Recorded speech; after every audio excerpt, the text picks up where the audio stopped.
¿Qué es lo que busca Donald Trump? Es la pregunta que muchos se hacen. El público, en su gran mayoría de América Latina, ha observado con detenimiento las últimas, el último o los últimos anuncios del mandatario estadounidense.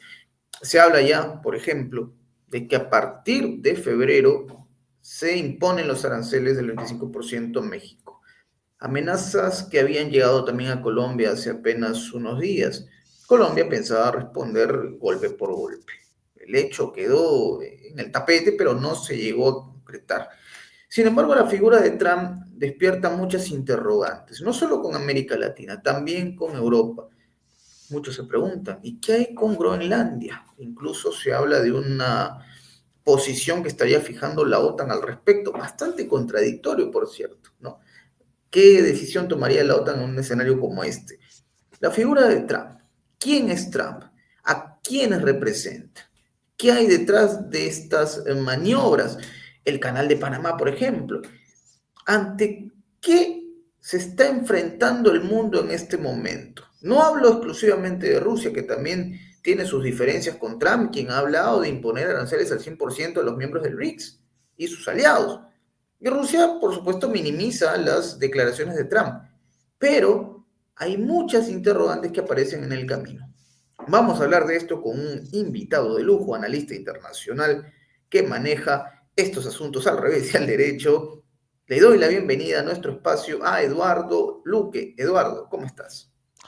Muy bien, y encantado nuevamente de estar aquí en el programa, en un momento que, como bien dices, es muy interesante porque el personaje, Donald Trump, está revelando no solo sus intenciones, que ya dijo algunas en campaña electoral, sino está revelando cosas más profundas.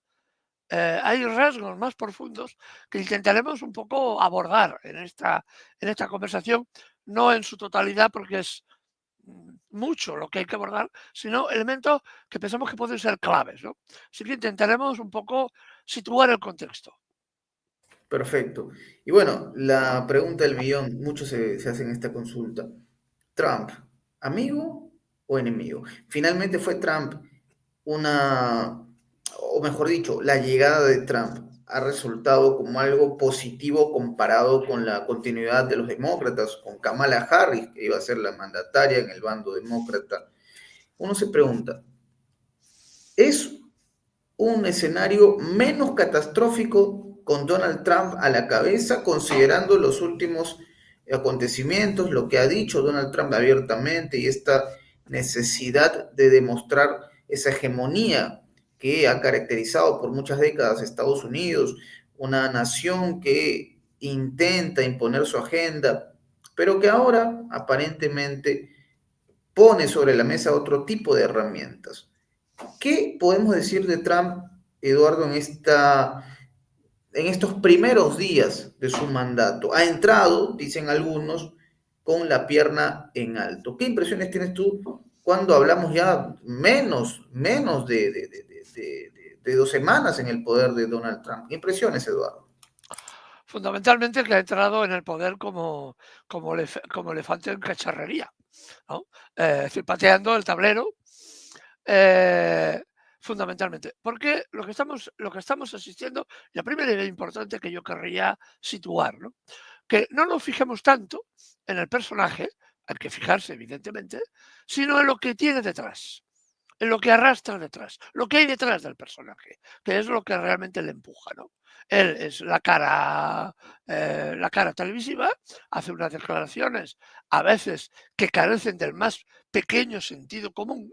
Fíjense que hace unas horas decía, para justificar el corte de la ayuda humanitaria y de otro tipo a muchos países, que en el caso de Palestina cortaba esa ayuda de unos 50 millones de dólares porque la recibía jamás en forma de preservativos y utilizaba esos preservativos para fabricar bombas. Fíjense hasta el extremo, no sabemos si estupidez o algo parecido, de este personaje que hace este tipo de declaraciones. Pero lo que importa no es tanto el personaje, sino lo que hay detrás. Y lo que hay detrás es un cambio, sistémico muy importante. El señor Biden, la señora Kamala Harris, el señor Obama, en su momento, lo que representaban era el neoliberalismo más desaforado. Hay que imponer el neoliberalismo, Norteamérica impone el neoliberalismo y sus condiciones ideológicas, políticas y económicas, destruye la propia sociedad norteamericana, destruye en la práctica su propia base industrial, que se traslada a China, a la India, al sureste asiático durante mucho tiempo, y esto ya ha acabado. Ya ha acabado y entramos en otra nueva era donde este personaje, Donald Trump, escenifica un nuevo modelo económico y político, que podríamos llamar como el neoliberalismo soberanista. La idea que parte es de que hemos de recuperar la influencia de Estados Unidos y el ansia imperial de Estados Unidos, y la hemos de recuperar comenzando por América Latina y Europa. Europa ya veremos, también haremos unos comentarios cómo aparentemente va a suceder la cosa. Pero América Latina va a ser el centro operativo de esta nueva concepción imperial en la que el señor Donald Trump y los que tiene detrás ya saben que es un imperio que ha iniciado una profunda decadencia y que con este personaje se intenta revitalizar y que este imperio vuelva otra vez a ser pujante. Por eso, por ejemplo, hoy ha sacado el New York Times una nota del presidente Trump, amenazando con aranceles del 100% a todos los países o aquellos países que estudien la posibilidad de sustituir el dólar por un nuevo tipo de moneda, cosa que los BRICS ya estaban pensando, por cierto. Ha salido el portavoz del Kremlin diciendo que no, que lo que ellos estaban haciendo era crear plataformas de inversión, que es cierto, pero estas plataformas de inversión se están haciendo ya en moneda nacional, es decir, se están retirando del dólar. Y esto es brutal para Estados Unidos, que mantiene su hegemonía gracias a la hegemonía del dólar. Así que ese es el gran problema de Donald Trump. Por eso está diciendo continuamente, vamos a sancionar a México esta semana, también a Canadá, con el 25%. Estamos amenazando a Rusia con sancionarlo más. Nadie sabe cómo, porque tiene tantas sanciones rusas, unas 17.000, que al final se acaba la imaginación, ¿no?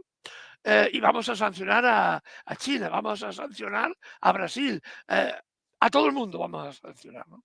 Con la idea de que vamos a reestructurar el imperio de este modelo nuevo, que es el neoliberalismo soberanista. Neoliberalismo, ¿por qué? Porque intenta captar los recursos naturales de América Latina y de otros países para Estados Unidos, y soberanista porque él presupone que la idea central de todo esto es América primero, es decir, Norteamérica primero, ¿no? Y bajo esa fórmula está haciendo declaraciones a veces sin sentido, ¿no? Pero que además están muy poco meditadas. Hemos visto declaraciones que ya han sido paralizadas inmediatamente por los jueces, pero está hablando para su cohorte de electores, fundamentalmente. Es casi como si estuviera en campaña electoral todavía, ¿no? Porque necesita lanzar un mensaje fuerte de un hombre fuerte, aunque, ya digo, es un imperio que decae y un imperio que, como comentaremos después con el tema de la inteligencia artificial, realmente tiene los pies de barro. Esto es otro tema que también desarrollaremos en su momento.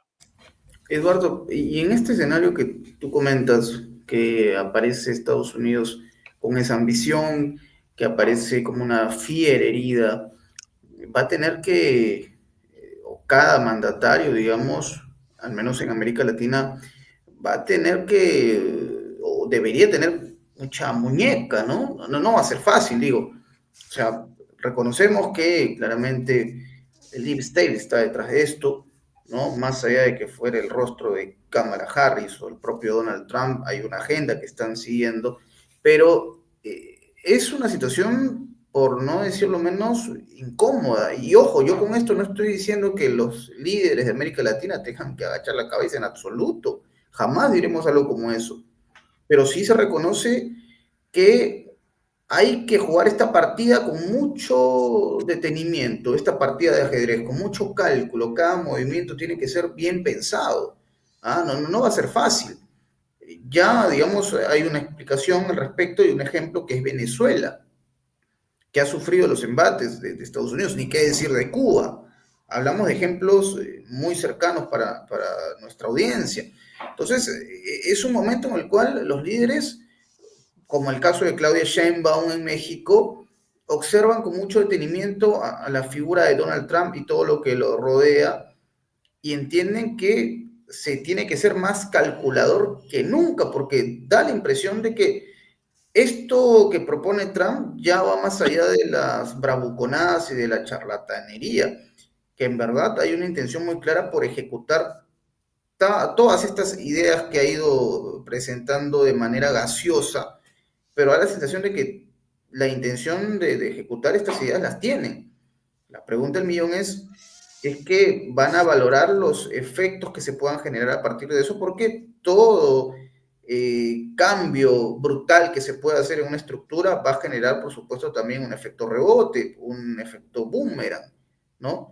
El hecho de imponer aranceles a México generará también un efecto en Estados Unidos, no del todo agradable.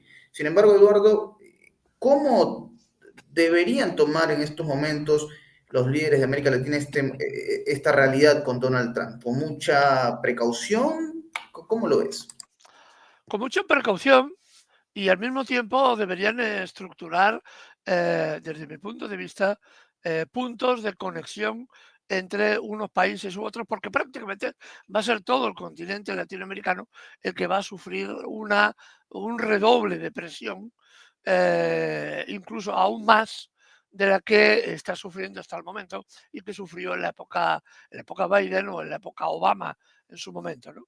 Esto es también una realidad objetiva. Es decir, Estados Unidos está interviniendo continuamente militar y políticamente en el continente. Lo hemos visto con los golpes aquí en Perú, lo hemos visto con los golpes legales o ilegales, esto en Ecuador, lo hemos visto con la sumisión de Brasil a los intereses de Estados Unidos. Esto es importante, esto es importante. Digamos, un líder como Lula, que aparentaba ser un líder progresista, hemos visto cómo se ha plegado en la reunión de Kazán con los BRICS, se plega a los intereses de Estados Unidos, estaba ya negociado y aceptado que Venezuela iba a formar parte de los BRICS y 2 días antes recibe el señor Lula una llamada de alguien importante de Estados Unidos, parece ser, y el señor Lula cambia de opinión y bloquea el acceso de Venezuela a los BRICS. Esto también es importante, ¿eh? Es decir, que cuando hablamos también de países progresistas, hemos de hablar de muchos matices, de muchos matices, ¿no? Pues bien, esto es también una cosa que han de tener en claro todos estos dirigentes políticos que evidentemente llegan al poder maniatados por los intereses de Estados Unidos y que al final utilizan el poder que tienen para drenar los recursos de ese país y dárselos prácticamente regalados a los grandes grupos de poder económicos de Estados Unidos. Así que realmente América Latina está en una coyuntura compleja, muy compleja. Pero también advierto una cosa. Una cosa es lo que diga Estados Unidos y otra cosa es lo que hace Estados Unidos, lo que puede hacer. No es omnipresente. Trump no es Dios. Tiene enormes limitaciones, muchas más de las que pensamos. Y la principal limitación es de orden económico. Un país cuya recaudación de impuestos anual es inferior al costo de los intereses de la deuda, no del capital de la deuda de Estados Unidos, sino los intereses de ese capital, es un país que tiene gravísimos problemas económicos para mantener su estatus como potencia hegemónica. Esto es una cuestión que hemos de tener en cuenta. Es decir, ¿por qué se retira de Ucrania? No solo porque están siendo derrotados militarmente, sino porque no hay más capacidad de financiación. ¿Por qué se retira de Israel y ha permitido el alto el fuego en Israel? Que eso también tendríamos que hablarlo en otra sesión. ¿Cómo ha quedado esta primera fase de la batalla por Gaza? Eso es otro tema interesante. Porque no puede financiar, no puede ya financiar dos grandes guerras al mismo tiempo. Lo que había dicho Bush en su momento, Bush hijo, de que Estados Unidos era un imperio que era capaz de sostener tres grandes guerras al mismo tiempo, eso ya ha quedado descartado. Ya no es capaz de sostener ni una, que es el gran problema. Tuvieron que abandonar Afganistán deprisa y corriendo porque ya no había más capacidad. Se metió Biden en otra guerra como es la de Ucrania y acabó arruinando la economía norteamericana y ahora otra más en Israel con las consecuencias que ahora ya estamos viendo, ¿no? Así que una cosa es el deseo, una cosa es el gallo que canta en el gallinero, que se cree el amo del corral, y otra cosa es la capacidad económica, militar y política que tengas y sobre todo la fuerza de tus rivales, que esa es fundamental. No hemos comentado, por ejemplo, que en este momento China ya tiene una fuerza armada naval superior a la de los Estados Unidos. No hemos comentado la derrota del ejército ucraniano y del ejército de la OTAN en Ucrania a manos del ejército ruso.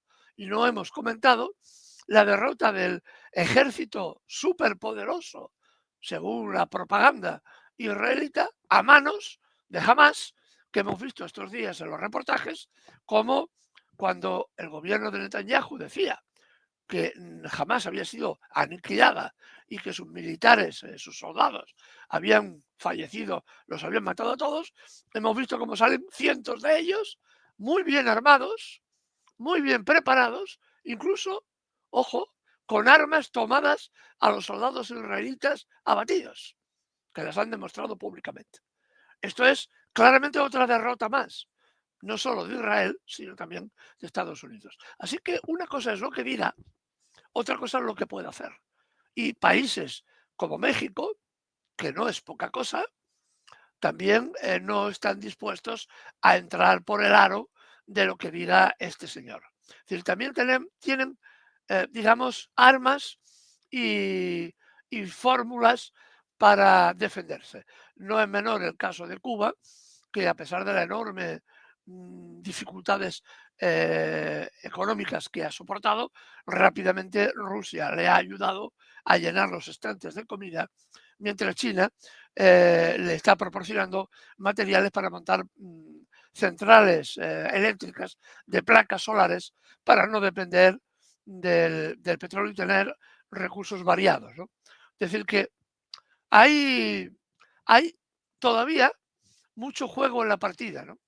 Y no hemos nunca de creer que, que por más baladronadas que haga el señor Trump, las va a poder cumplir todas, ni muchísimo menos. Ahora, por ejemplo, en Groenlandia, estos días acaban de pasar una encuesta general, prácticamente toda la población de Groenlandia, y el 87% de la población ha dicho que ni hablar de incorporarse a Estados Unidos. Esto también, a la hora de hacer alguna mención, es necesario también ver la opinión de los pueblos, ¿no? Y lo que más notable está ocurriendo es lo de Palestina, ¿no? Que a pesar de la diferencia de ejército y de poderío, el ejército israelí no ha podido imponer sus condiciones, no ha conseguido ni uno solo de los objetivos propuestos y en este momento podemos decir que esta primera batalla ha sido una derrota total para el ejército israelí, aunque el sacrificio para el pueblo palestino ha sido infinito. Eso también hemos de comentarlo. Es correcto y es abominable por donde se mire. Es una situación complicada, difícil. Hace un momento lo mencionabas, esto de los preservativos es toda una historia que hay detrás muy compleja respecto a la situación en Medio Oriente. Y bueno, de hecho ya en Estados Unidos hablan de lo que quedó, de lo que quedó de Gaza. Es más o menos la forma en la que ellos tienen para contar, ¿no? De hecho, el enviado de Trump lo dijo puntualmente, no queda casi nada. con una indignación bastante hipócrita, por decirlo menos. Pero bueno, ya hablaremos seguramente de eso en En algún otro momento. momento específico. Lo que sí mencionaste muy interesante, Eduardo, es lo de Groenlandia, porque hay información muy puntual respecto a esto, ¿no? La OTAN, por ejemplo, poniendo siempre énfasis en este detalle, que la fuente viene a partir de la agencia DPA, hablan abiertamente de una información puntual. La OTAN tiene un plan respecto a Groenlandia. Llevar una presencia militar importante que represente al bloque al Ártico. Esto, dicen ellos, serviría para calmar las justificaciones que tiene Trump respecto a Groenlandia, porque, bueno, ellos asumen y dicen, se entiende la preocupación de Donald Trump respecto a Groenlandia, que es una situación, digamos, complicada, es muy complejo y entendemos la preocupación en torno a Groenlandia. Ahora, nuestra propuesta sobre la mesa es, según informa la agencia de EPA, vamos a llevar a nuestras tropas, la OTAN lo dice, vamos a llevar a nuestras tropas, vamos a poner un contingente importantísimo, presencia militar en el Ártico, representado por el bloque, para que así el señor Trump pueda tener la tranquilidad y la seguridad del caso, que no es necesario afiliar a Groenlandia, ¿no? No es necesario hacerse de Groenlandia para poder garantizar la seguridad de Estados Unidos.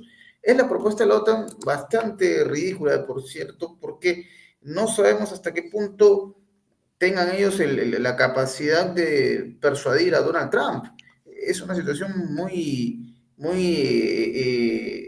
única, por decirlo de alguna manera, muy particular, ¿no, Eduardo? Esto de estas diferencias que se van manifestando entre la OTAN y Donald Trump. Sí, pero aquí hemos de ser poco, digamos, poco optimistas, ¿no? A ver, recordemos que la OTAN, en fin de cuentas, su secretario general actual, Mark Rutte, no es nadie, es una figura de paja. Quien domina siempre la OTAN, siempre, porque además está escrito así en sus estatutos, es un general norteamericano. Por tanto, evidentemente velará por los intereses de su presidente. Yo no diría ni de su país, sino que velan por los intereses de las grandes compañías energéticas. Saben que Groenlandia es un reservorio enorme de minerales raros, de petróleo y de gas, y evidentemente el objetivo no es únicamente la ruta del norte, es decir, hay como dos objetivos, simplificando mucho, porque la cosa es más compleja. Pero simplificando podemos decir que lo que se intenta es evitar que Rusia, a través del norte, tenga acceso a mares libres de hielo por la ruta del norte. Eh, Rusia ha desarrollado además una importantísima flota de rompehielos que en este momento pueden literalmente abrir paso comercial por el mar de Bering, prácticamente, si no en la totalidad del año, casi en la totalidad del año, por efecto del cambio climático y por el efecto de que tienen 12 rompehielos, algunos de ultísima generación, y esto le permite mantener expeditas las vías comerciales por el norte, por el Ártico. Evidentemente, Groenlandia podría funcionar como un sistema para, en un momento dado, cortar este flujo de comercio ruso-chino, porque los chinos, a través de Rusia, también están interesados en la expansión de esta zona. Por lo tanto, es primero un objetivo militar para yugular, si pueden, el tránsito de mercancías ruso-chinas por la ruta del Ártico y segundo objetivo, gran objetivo, son el reservorio de minerales y de energía que tiene bajo la capa de hielo el Ártico, ¿no? Además, ahora se está deshelando, tardará muchísimos años en hacerlo, pero facilita la prospección geológica, ¿no? Así que tenemos estos dos objetivos. Por tanto, evidentemente, Estados Unidos ha puesto el ojo en Groenlandia, pero es que también lo decimos, los demás tampoco se están quietos. Es decir, esto lo entiende perfectamente Rusia, lo entiende perfectamente China y también adoptarán las medidas adecuadas. Y esto además entraña un problema para la Unión Europea, porque en principio la Unión Europea no ve con buenos ojos, en principio, la anexión de Groenlandia a Estados Unidos. Primero hablemos de que Groenlandia forma parte de Dinamarca, aunque tiene un estatus como con una gran autonomía desde el año 79, si no me falla la memoria. En este momento. Tiene una gran autonomía para decidir su propio futuro. De hecho, el presidente del país, el primer ministro lo dijo el otro día, ¿no? Que los groenlandeses decidirían su propio destino, ¿no? Y en este sentido, como he dicho, repito, las encuestas de población dan un clarísimo efecto contrario a la adhesión de los groenlandeses a Estados Unidos. ¿Dinamarca qué ha hecho? Dinamarca va a destinar 2.000 millones de euros ahora mismo para reforzar sus capacidades militares en la zona. Con la idea que tú comentabas, con la idea de a ver si apaciguamos al señor Trump. El señor Trump no se va a apaciguar con eso, ni mucho menos. Ha puesto el ojo en Groenlandia. Y no es una broma, no es un chiste, no es como lo de Hamas y los preservativos de Hamas. No, la cosa es bastante más seria. ¿Por qué? Porque Estados Unidos tiene un grave problema, tiene muchos problemas, pero tiene uno gravísimo. Como no ha podido desarticular Rusia, no se ha podido quedar con las riquezas naturales que tenía Rusia, de todo tipo, que era el objetivo de esta guerra. El objetivo de la guerra en Ucrania era ese, destruir a Rusia, fragmentarla y a partir de ahí robar todo lo que se pudiera, la entrada masiva de las grandes multinacionales norteamericanas para drenar estos recursos. Como no puede por ahí, lo va a probar en América Latina, aumentando la presión, y en Groenlandia, que tiene un gran reservorio, repito, de minerales y de materia prima importante. Y en África, que va a ser el otro lugar, digamos, de lucha y de enfrentamiento, ya lo está siendo, de enfrentamiento entre las grandes potencias. Así que tenemos todo el marco. Dudo mucho que el señor Trump se permita solo que Dinamarca expanda su capacidad militar, ni siquiera la OTAN, ¿no? Porque, y eso es otra reflexión, tal como está el panorama en Ucrania, Estados Unidos, es fácil que el señor Trump le diga a los europeos, es problema vuestro, ahí os arregláis con la guerra en Ucrania, yo seguiré vendiendo armas si alguien me las paga, pero no voy a meter ni un soldado más, ni una unidad más, ni voy a comprometerme más en esa guerra. Si queréis mantener la guerra, la pagáis los europeos, que la paguen los europeos, y yo me quedo detrás haciendo negocio, que vendiendo más armas a todos. El problema es que Europa ya no puede pagarla. Entonces, esto es también un problema para la OTAN. ¿Qué ocurrirá cuando se acabe el conflicto en Ucrania y tal como pinta la cosa, sean las tropas rusas las que acaben imponiéndose? Lo cual también vamos a ver muchos problemas para la OTAN. Así que la OTAN no va a ser el reclamo necesario, imprescindible para apaciguar a Trump, sino que ya veremos cómo evoluciona este conflicto en ciernes que evidentemente va a provocar el señor Trump y que tiene claramente el ojo puesto en Groenlandia para quedársela si es necesario. Pero hay muchas fórmulas todavía, es decir, que estamos en los prolegómenos de un proceso que será largo. Y repito, una cosa es lo que dicen y otra cosa es lo que pueden hacer. No son omnipresentes ni son omnipotentes.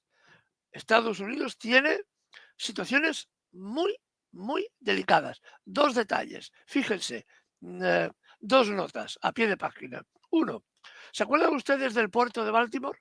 Que chocó un barco y hundió un puerto que era vital en las exportaciones de Estados Unidos. Pues bueno, aún están discutiendo cómo van a levantar otra vez el puerto, quién va a pagar la broma, porque los 20.000 millones de dólares que vale, evidentemente no los pueden sacar del erario público porque no hay. Primera. Segundo anécdota. ¿Qué ha pasado en Los Ángeles? Se ha arrasado prácticamente una ciudad entera, todo lo hemos visto, decenas de muertos, miles de damnificados, decenas de miles de evacuados porque no había agua, porque no había sistema de bomberos, porque los bomberos profesionales habían sido echados a la calle y lo único que habían eran bomberos voluntarios. Porque hay que reducir el presupuesto público para aumentar el presupuesto militar. ¿Qué ha pasado con el avión que se estrelló ayer? Pues al margen de unas teorías sin sentido común, diciendo que la piloto del helicóptero era una mujer, un hombre trans, y para vengarse de la posición del señor Trump, de lo que dice de los trans, se suicidó haciendo estrellarse el helicóptero contra el avión. Unas cosas de verdad que faltan al sentido común. ¿Cuál es la realidad? Que en la torre de control, en lugar de haber 2 controladores, solo había uno y no daba abasto. Ya hace mucho tiempo, o ahora se ha sabido, se está sabiendo de muchísimos incidentes de ese tipo que por fortuna no llegaron a hacer el choque. ¿Por qué? Porque se han reducido los controladores, se han reducido las empresas públicas, los servidores públicos se han reducido y Elon Musk los va a reducir todavía más, los han reducido y determinadas instancias y formulaciones del Estado sin funcionarios públicos no funcionan, valga la redundancia. Y esto es lo que está pasando.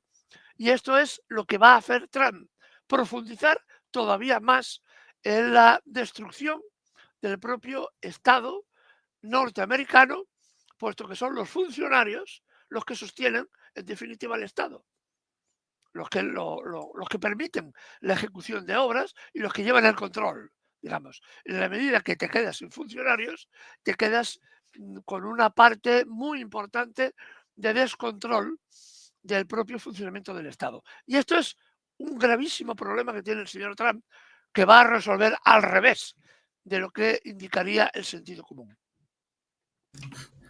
Muy típico de él, muy típico de él. Y sí, ya se empieza a hablar, tal y como lo mencionas, Eduardo, de la responsabilidad que hay respecto, bueno, la negligencia que involucra al Estado, que involucra al gobierno, para ser más preciso con el término. De eso hablaremos seguramente en un informe de prensa alternativa que está ahí calentándose. Vamos a producir algo respecto a ello porque es importante que el público lo sepa.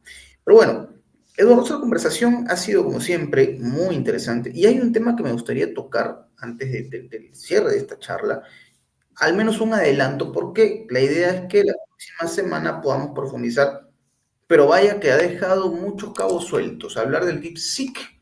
De hecho, hay información que aparece que el Pentágono ha decidido restringir el acceso al DeepSeek, que vendría a ser como una especie de monstruo chino para Estados Unidos por lo que podría ofrecer en contraposición a las diversas inteligencias artificiales que han venido produciendo desde Estados Unidos. Entonces, ya hay un estado de paranoia, de pánico. ¿Qué nos podrías decir brevemente, Eduardo, sobre esto, sobre este nuevo momento? China que llega con el puño en alto también con estas nuevas tecnologías, con la presentación del DeepSeek que se ha vuelto tendencia global. Yo apuntaría varias cosas. Y, a ver, es un tema que deberíamos tratar, a ver si podemos en otra sesión con más profundidad, porque marca un antes y un después.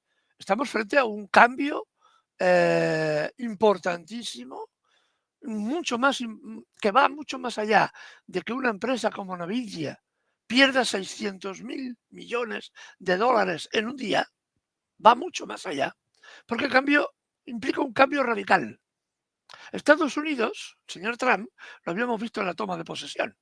Se había rodeado de los grandes tecnólogos, de los grandes empresarios de tecnología, marcando la idea de que Estados Unidos volvía a colocarse, perdón, en al principio de todo, en la pirámide de los países, era el país más importante, estaba en la cumbre de la pirámide porque controlaba la inteligencia artificial a través de sus tecnólogos, ¿no? Del Elon Musk, del Bill Gates, del otro, el de la moto, todos. Estaban allá, todos, todos, todos. ¿Y qué han demostrado los chinos? Que todo eso es humo, que todo eso no vale nada. La empresa, Nvidia, por ejemplo, había sido capaz de capitalizar $1 billón, con B, $1 billón, los había capitalizado en 100 días. Es decir, ¿cómo funcionaba el negocio? El negocio funcionaba recaudando dinero de inversores con la excusa de que todo el proceso de creación de la inteligencia artificial era muy caro. Era carísimo los chips, porque se tenían que utilizar chips de ultísima generación. Era carísimo el uso de la energía para que los procesadores y los ordenadores trabajaran. Incluso se había hablado que necesitaban una central nuclear solo para alimentar de energía a los procesadores de cálculo, y que los algoritmos necesitaban inyecciones mm, inmensas de dinero para poder acercarse a las bases de datos de Microsoft, para que Microsoft le proporcionara estas bases de datos a Nvidia, para que ésta a su vez generara algoritmos capaces de aprender por sí solos. Todo esto era un montaje. Entonces había que meter dinero a expuertas, a sacos, a camiones. Por ejemplo, OpenAI, que es la empresa matriz del chat GPT, se inicia como un laboratorio sin ánimo de lucro, y al cabo de 4 días está financiado al principio por Elon Musk, ¿no? Al cabo de, cuando ya comienzan a sacar rendimiento y sacan el chat GPT, automáticamente se privatiza y comienzan a decir que ese es el futuro y que el futuro requiere ingentes cantidades de dinero. Solo para que aprendiera esa empresa el chat GPT y se convirtiera en una herramienta útil, Microsoft le tuvo que prestar 10.000 millones de dólares para que sus algoritmos se fueran a las bases de datos y aprendieran a partir de la información que nosotros hemos proporcionado gratuitamente. Porque cada vez que entramos en alguno de las redes sociales de Microsoft, de Bill Gates, de todos estos personajes, les estamos dando nuestra información para que ellos hagan negocio. Esto también hay que saberlo, ¿eh? Pues bien, ¿qué ha demostrado esta empresa? Los chinos, ¿qué han demostrado? Primero, uno, que es mentira que se necesiten ingentes cantidades de dinero para comprar chips de última generación. Porque lo que han hecho, lo han hecho con chips de baja resolución, de muy bajo nivel, muy lejanos ya de lo que se está utilizando en los últimos modelos, pongamos por caso, de móviles, ¿no? Que suelen tener los últimos chips más avanzados. Los chinos han demostrado que eso es mentira. Se puede hacer con cosas menos sofisticadas. Segunda cosa importante que han demostrado, que es mentira que se necesite grandes recursos económicos para que el algoritmo aprenda. Ellos han invertido 5 millones de dólares, 5 millones, y con eso han conseguido un equivalente al chat GPT, el equivalente con 5 millones, cuando el chat GPT tuvo que funcionar con un crédito puente de Microsoft de 10.000 millones. Es decir, que algo no cuadra. Algo no cuadra. ¿Qué es lo que no cuadra? Que nos han vendido la moto, como diría Ignacio Ramonet en uno de sus libros, ¿no? ¿Cómo nos venden la moto? Pues bien, nos están vendiendo la moto, es decir, nos están engañando, nos han querido engañar. ¿Qué ha demostrado los chinos? Que todo lo que rodeaba a la gran tecnología norteamericana está basada en unos pies de barro. Esta gente ha funcionado como si fuera esto un sistema Ponzi, una estafa Ponzi, muy parecido en el fondo, ¿eh? Decimos que crear la inteligencia artificial vale una fortuna, los inversores, como hay una propaganda enorme, acaban creyéndose el cuento, invierten allí, el ejecutivo de Microsoft, el señor Elon Musk, se queda con el dinero y dice que ha invertido enormes cantidades de ese dinero en desarrollar la inteligencia artificial. A la vista está que no es verdad. O que es tonto, con perdón, o que es demasiado listo. Y ha acabado quedándose con ingentes cantidades de dinero que no. Por tanto, todo el entramado ideológico de que Estados Unidos era la punta de lanza del conocimiento se ha derrumbado. Y dos reflexiones más, y lo dejamos para próximos días. Dos reflexiones más. La primera, demuestra que la privatización del sistema educativo norteamericano y occidental está provocando una bajada enorme en la capacidad intelectual y la capacidad tecnológica de esos países. ¿Qué es lo que ha hecho China? China está invirtiendo en mejorar su sistema público de investigación. Sus universidades públicas están siendo financiadas generosamente. Desde el año 2017 China está poniendo cerca de 30.000 millones de dólares año en las universidades para mejorar su capacidad de atracción de cerebros. Y claro, ¿qué es lo que obtienen? Obtienen ingenieros de ultísima generación. Y esta empresa, la empresa china Jipsip, ¿qué ha hecho? Con 150 trabajadores de altísimo nivel, eso es cierto, con 150 trabajadores le ha pegado una patada al tablero de Microsoft, de Elon Musk, de Tesla y de todos estos personajes que eran tan estupendos y tan inteligentes. Han demostrado que todo esto es humo y que la inteligencia y que los sistemas educativos son claves en este momento. En cambio, ¿qué tenemos en Occidente? Sistemas educativos cada vez peores, cada vez menos intensivos en inteligencia. Hoy, por ejemplo, sale una noticia importante, ¿no? Como, por ejemplo, en Norteamérica, en Occidente también, sobre todo en Norteamérica y Europa, ahora se está dando un fenómeno muy curioso.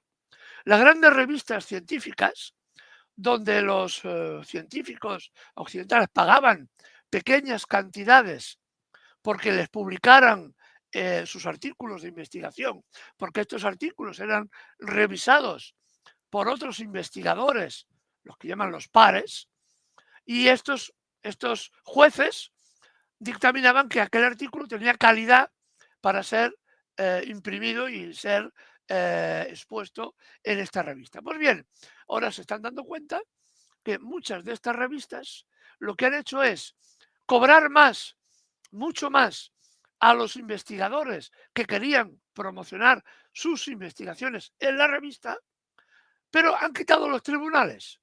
Es decir, han quitado el control.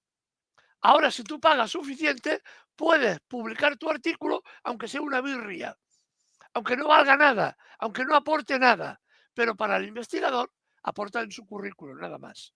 Le permite seguir trabajando en la universidad. Entonces, cantidad de revistas científicas occidentales carecen de valor técnico y de valor, digamos, intelectual, porque se han privatizado. Hay que hacer negocio.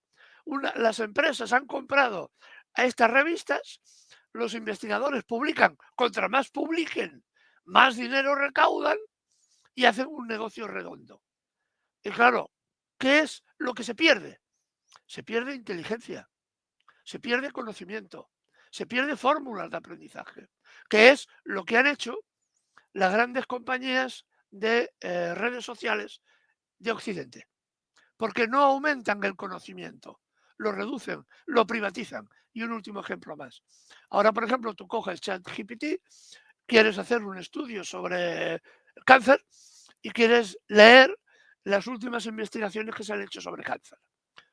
El ChatGPT no te lo va a permitir. ¿Por qué? Porque las revistas son privadas. Tienes que pagar para poder leer ese artículo. Porque lo único que tienes acceso es al resumen hecho por terceras personas de aquel artículo. No puedes ir al artículo original para ver el investigador que ha escrito, sino la opinión de otro señor y de otro señor y de otro señor, que vaya usted a saber cómo ha interpretado aquel artículo. Esto es lo que está haciendo la inteligencia artificial, no aumentar los conocimientos, sino privatizarlos. Y esto trae como consecuencia una caída en el conocimiento técnico de toda la sociedad occidental. En cambio, vemos como Rusia, como China, como otros países asiáticos, han descubierto que la mejor inversión es en la educación pública. Y ahí hay una enorme diferencia que no va a ser salvada. Y este es uno de los grandes problemas que también tiene Estados Unidos en este momento. Bueno, es algo puntual y específico lo que mencionas, Eduardo, ¿no? Lo hemos podido comprobar. De hecho, es una situación que también va a generar controversia. ¿Ah? Este asunto vinculado a las nuevas tecnologías, a la inteligencia artificial, ahora con la llegada del DeepSeek, también va a generar muchas interrogantes a futuro. Es un tema muy importante, interesante, el que hablaremos seguramente en la próxima edición, Eduardo, porque vaya que es un masazo de los chinos. Se han tumbado un mito de forma metafórica, digamos. Eduardo, yo te quiero agradecer por haber estado con nosotros en esta conversación. Siempre es un privilegio hablar contigo. Te vamos a tener seguramente la próxima semana ya abordando estos asuntos tan, pero tan interesantes. Te doy las gracias a nombre del equipo de Prensa Alternativa y también al público que nos está viendo de Prensa Alternativa. Los invito a suscribirse al canal. Comenten, compartan, denle me gusta, que eso nos ayudará a llegar a mayor audiencia. No tengo más que agregar. Mi nombre es Enzo Enchante. Nos despedimos. Hasta muy pronto. ¿Sí? Adiós.